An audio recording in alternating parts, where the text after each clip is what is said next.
There was one moment during the 2023 World Cup, people, when there was a real wholesome moment.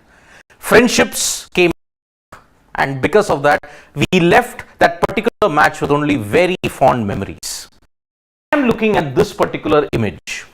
Virat Kohli, Naveen ul Haq, burying the, moving on, and also ensuring that all the bitterness that came in May during the IPL was all put to rest.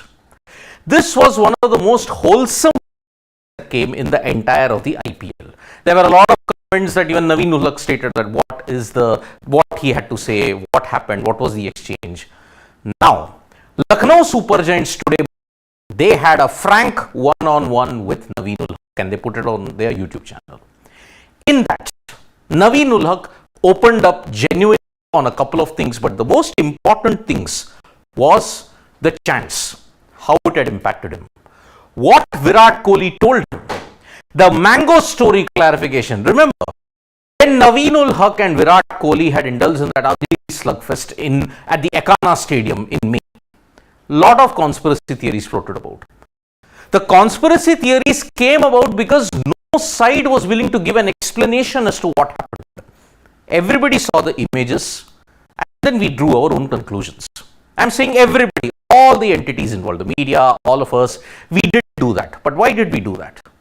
We did that because there was no clear whatsoever, either from Virat Kohli, either from Naveen ul Haq, either from Royal Challengers Bangalore or from Lucknow Super Giants.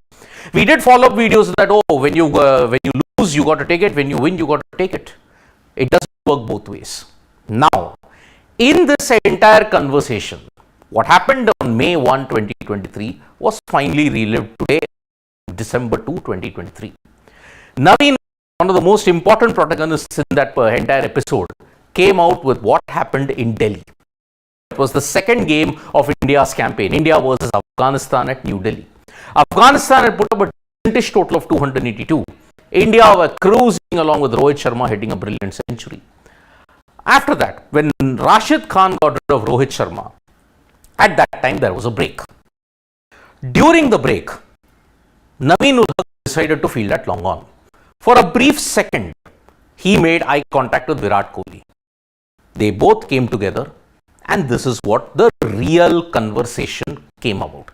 It was a very, very short conversation, but it changed the entire perception of it. Virat initiated the thing first. He stated, let's finish it. Naveen also said, yes, let us finish it. He reckoned in his heart there was nothing bad. I had nothing against him. We laughed about it, we hugged and made up. Just 3 words, let's finish it. That became the cornerstone of friendship that blossomed later on. And because of the entire thing, for all the 5-6 months, wherever Naveen ul Haq was going, whenever he was posting stuff on Instagram, the fan bases made his social media profile a living hell. And it is because of this particular incident that whatever happened in Delhi should be an example.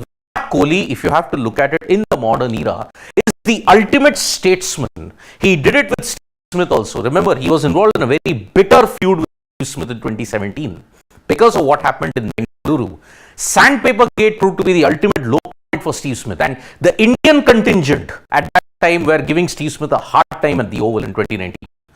Virat came up and said, why the hell are you doing it?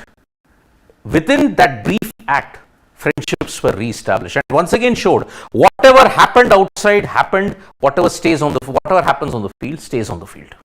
So this Virat Kohli, even Naveen ul Haq said it. It was Virat who started, let's finish it. He also said, let's finish it. In his heart, there was nothing bad. So that is why they both hugged and made up. But in that 5 to 6 months period, in that 5-month period, he was subject to a lot of chants, and also wherever he went, chants of Kohli, Kohli, Kohli came up. Wherever he went in the IPL after that, chants of Kohli, Kohli, Kohli. Even LSG and Gautam Gambhir were subject to it. I mean, the toxicity of fan bases is such, they use a legend's name, and under their garb, they can do all these kind of atrocious things. I say it is atrocious because you can't do that. He's a legend. Respect the name of Virat Kohli, But these so-called fans refused to do it. But Naveen ul Haq used that chance to motivation. Remember, he did well in the playoffs. If you look at it, he bowled pretty well. He had some decent IPL, and in that he stated, the main reason why I performed well after that was the chants from the crowd and the DMs which motivated me. Remember, some DMs that were given to him on Instagram, on Twitter, they were vicious, they were nasty. He used that and built it to his motivation to ensure that he put in a great performance. Now, the clarification about Virat Kohli was clear. He initiated, they both hugged and made up, and that's why now the relationship is in a much better place.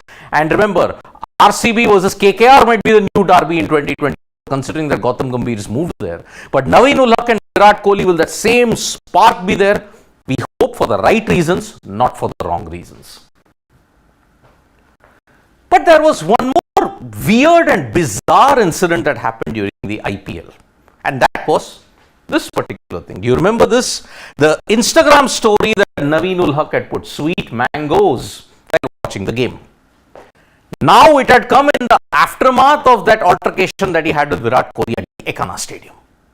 When he posted that, everybody started to relate with what Virat Kohli had posted.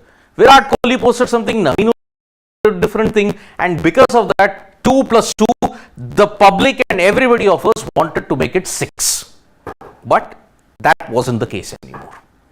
Naveen ul Haq gave a on the viral mango story. He had said that I had asked Dhaval Bhai. Dhaval is the logistics manager of the Lucknow Super Giants. At that time, he had asked that, please, can you get me mangoes? He was requesting for 3 to 4 days, and then he came, and they were in Goa at that time. Remember, after that, they had a break. They went to Goa just to freshen up. At that time, he said, I was eating my mangoes, and in front of me was the screen. It was a Mumbai Indians player on the screen. I wrote sweet mangoes, but everyone took it in a different way. I just left it. Let people take fun. In the end, he also had a quip. Some shopkeepers are also selling mangoes. Even they have to flourish, na? So, he is given a clarification. Why did we want to relate this with Virat Kohli? It's a fetish, it's a mental thing that all of us have. Something else must have happened, we have to relate it in that. We use the butterfly effect and totally decimate it. If something has happened somewhere, we relate it, oh, this guy is responsible for it. How? In a sense, the viral mango story was just a thing he was just enjoying. Sitting on the hotel room, enjoying the match. Mumbai Indians. It had to be related to Virat Kohli. It will always beggar belief. That's the problem. But he opened up on Afghanistan's World Cup campaign. He said that 4 matches we won. It was a great time. The crowd were the 12 man. Except the game against India, we had total crowd support. But it was that Maxwell knock which changed Afghanistan's fortunes and said that they could not qualify for the World Cup semi-final. Maxwell just battling cramps and injuries, playing a great ODI knock of 201. And because of that, he stated, on that Maxwell knock, Naveen ul Haq, right in the Afghanistan mindset, what did he say? Couldn't do much. We hoped one mishit will come. But when the mishit came, Afghanistan had to take their chances. We did not help by dropping 2 catches. Mujib's catch now is the most expensive drop in the history of World Cup. Even Hamdullah Shahidi tried, but that was a much more difficult catch. But Mujib's catch that was dropped of Noor Ahmed, that when Glenn Maxwell was just on 34, ensured that Australia would have a superhuman feat of Australianism. Maxwell battling cramps, the extreme conditions, never giving up. And because of that, Afghanistan were dumped out of the qualification race in the most brutal way possible. So one hopes that the clarification that Naveen ul Haq has given ends the matter right in right there. Yes, he gave an earlier clarification in the World Cup, but now he has corroborated his own statement, and because of that now the matter should ease. May 1, 2023, no one liked it. Whatever happened on the field at the Ekana Stadium was just not cricket. It wasn't good cricket. Both parties were responsible for whatever happened in the heat of the moment. Both Naveen and Virat deserved the criticism, and the fines that came, all those fines were pretty low according to me. So, Naveen has opened up, the world has moved on. Let's hope India, Afghanistan, whenever they clash, whenever these two individuals clash for their respective franchisees in the IPL, we hope that it is a healthy rivalry. Quote and bold it 72 font. Thank you so much, folks, for joining us for this live. We'll be back with more updates on sports. Tap that bell icon so you know when we go live. And don't forget, we're on Facebook, Twitter, and Instagram as well. Bye-bye.